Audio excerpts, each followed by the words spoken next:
हम बड़ी मेहनत करके आपके लिए हॉरर वीडियो बनाते हैं, लेकिन आप में से ज्यादातर लोगों ने हमारे चैनल को सब्सक्राइब नहीं किया है। अगर हमारी भयानक कहानियां आपके दिल की धड़कनें तेज करती है और आपको रोमांच से भर देती है, तो हमारे चैनल को सब्सक्राइब करना ना भूलें। तो आइए इस डरावने सफर में हमारे साथी बने, सब्सक्राइब करें और हमारी हर नई कहानी का हिस्सा बने। भूतिया किताब। सर्दी की एक ठंडी रात थी। गांव के चारों ओर घना कोहरा फैला हुआ था। पेड़ों की शाखाएं हल्की हल्की हवा में हिल रही थीं, मानो कुछ कहने की कोशिश कर रही हों। गांव के बीचों बीच एक पुरानी हवेली खड़ी थी, जिसकी खिड़कियां टूटी फूटी और दरवाजे खामोशी से जंग खा रहे थे। कहते हैं कि इस हवेली में कभी एक परिवार रहता था, लेकिन अब यह हवेली वीरान और भयावह हो चुकी है। किसी ने वहां जाने की हिम्मत नहीं की, लेकिन एक लड़की जिसका नाम अंजलि था, इस हवेली में जाने वाली थी और उसे वहां एक ऐसी चीज मिलने वाली थी जो उसके जीवन को हमेशा के लिए बदल देगी। अंजलि एक युवा और जिज्ञासु लड़की थी, जिसे पुरानी किताबें और उनके रहस्य बहुत पसंद थे। वह एक दिन गांव की पुरानी किताबों की दुकान पर गई, जो गांव की सबसे पुरानी दुकान मानी जाती थी। उस दुकान के मालिक ने अंजलि को एक बहुत ही पुरानी और धूल धूसरित किताब दिखाई, जिसकी जिल्द जर्जर हो चुकी थी। यह किताब बहुत खास है, दुकानदार ने धीरे से कहा, लेकिन इसे पढ़ने से पहले सोच लेना। अंजलि ने मुस्कुराते हुए किताब खरीदी और उसे अपने घर ले आई। घर पहुंचकर उसने किताब को बड़े ध्यान से खोलना शुरू किया। किताब के पन्ने पुराने और मटमैले थे, लेकिन उनमें कुछ ऐसा आकर्षण था जिसने अंजलि को बांध लिया। पहले पन्ने पर लिखा था, जो इस किताब को पढ़ेगा उसे अपने डर से सामना करना पड़ेगा। अंजलि ने इस चेतावनी को नजरअंदाज करते हुए पढ़ना शुरू किया। किताब में कई अजीबोगरीब कहानियां थीं, जिनमें अंधेरे रहस्यों और भूतिया घटनाओं का वर्णन था।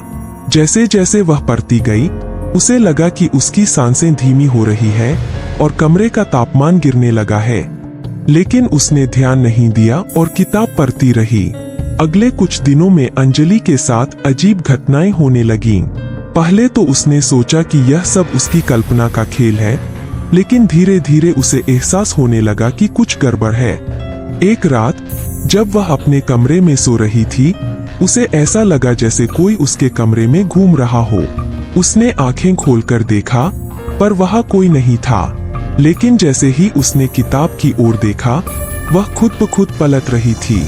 अंजलि के दिल की धड़कनें तेज हो गईं, पर उसने हिम्मत नहीं हारी। अगले दिन उसने किताब को बंद कर दिया और उसे अपनी अलमारी के सबसे ऊपर रख दिया। लेकिन रात को फिर वही आवाजें सुनाई देने लगीं। इस बार उसने साफ साफ देखा कि एक छाया उसके कमरे में घूम रही थी और वह किताब की ओर बढ़ रही थी। वह छाया धीरे धीरे अंजलि की ओर मुड़ी और उसकी आंखों में एक अजीब सा चमक दिखाई दिया। तुमने मुझे पढ़ा है, अब तुम्हें मेरी कहानी का हिस्सा बनना होगा, वह छाया फुसफुसाई। अंजलि का दिल डर से बैठ गया। उसने जोर से चिल्लाया, लेकिन उसकी आवाज जैसे कमरे में ही दब गई। अंजलि ने अगले दिन उस किताब को अपने घर से बाहर फेंकने का फैसला किया। उसने किताब को उठाया और गांव के बाहर एक सुनसान जगह पर फेंक दिया। उसे लगा कि अब सब कुछ ठीक हो जाएगा, लेकिन वह गलत थी। उस रात जब वह सोने गई, उसे महसूस हुआ कि वह फिर से किसी की निगरानी में है। इस बार वह छाया उसकी खिड़की के बाहर खड़ी थी। छाया ने धीरे धीरे खिड़की के शीशे पर हाथ रखा और खिड़की अचानक से खुल गई। ठंडी हवा का एक झोंका कमरे में घुसा और अंजलि की सांसें जैसे थम गईं। वह छाया अब कमरे के अंदर थी और उसने अंजलि को अपने नजदीक खींच लिया। तुम्हें मेरी कहानी पूरी करनी होगी, छाया ने कहा, और अचानक अंजलि को लगा कि वह हवेली के अंदर है। वह हवेली जिसे वह किताब में पढ़ चुकी थी, अब उसके सामने थी। अंजलि को समझ नहीं आया कि वह वहां कैसे पहुंची। हवेली के अंदर हर चीज वैसी ही थी जैसा उसने किताब में पढ़ा था। उसके कानों में फुसफुसाहट गूंज रही थी, जैसे कोई उससे कुछ कहना चाहता हो। तुमने मुझे पढ़ा है, अब मेरी कहानी का अंत तुम्हें करना होगा। वह आवाज लगातार उसे तंग कर रही थी। अंजलि ने हवेली के अंदर चलना शुरू किया। दीवारों पर जमी धूल और मकड़ियों के जाले उसे छूते हुए निकल रहे थे। वह हॉल में पहुंची, जहां एक पुरानी मेज पर वही किताब रखी हुई थी। जैसे ही उसने किताब को छुआ, हवेली की दीवारें हिलने लगीं और एक भयानक चीख हवेली में गूंज उठी। अंजलि ने किताब को खोलकर देखा और उसमें आखिरी पन्ने पर लिखा था, यह कहानी तुम्हारे जीवन की सच्चाई है। अब इसे तुमसे कोई नहीं छीन सकता।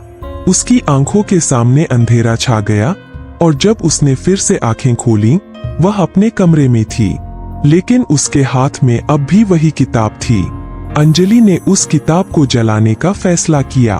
उसने उसे आग के हवाले कर दिया और राहत की सांस ली।